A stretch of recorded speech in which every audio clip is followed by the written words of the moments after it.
So I'm Carissa Baktay. I'm from Calgary, but I currently split my time between Reykjavik, Iceland, and Calgary. Traditionally, I guess I'm a glass maker in blown glass, but I definitely don't have a monogamous relationship with any material. I like to play with all materials. And so, since coming to Iceland, my practice has changed a lot.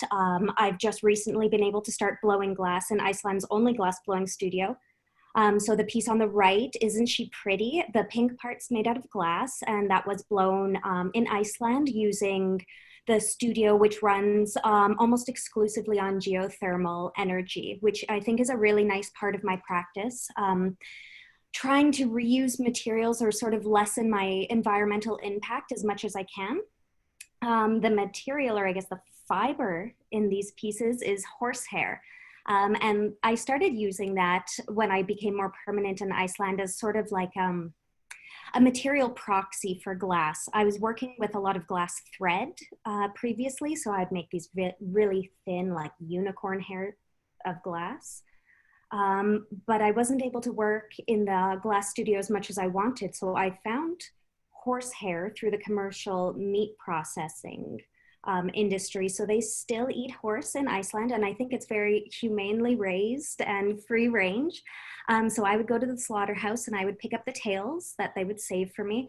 And then I really spend hours upon hours, if not even days and weeks, getting them into this state. So I take the horse tails first to the sea, where I wash them, and then I cut them off of the bone and I rewash them again in a river.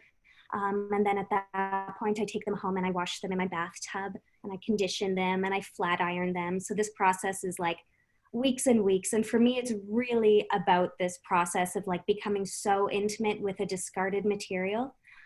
And I think the forms that they take are sort of something intuitive that comes with the process. Sometimes I have an idea of what it's going to look like before I start, but often it's the way it moves in my hands or way it moves in water, things like that. Maybe a memory that it inspires, like as a young girl brushing hair of your doll, making it perfect. So these are the things that I think inspire the abstract forms. So thank you.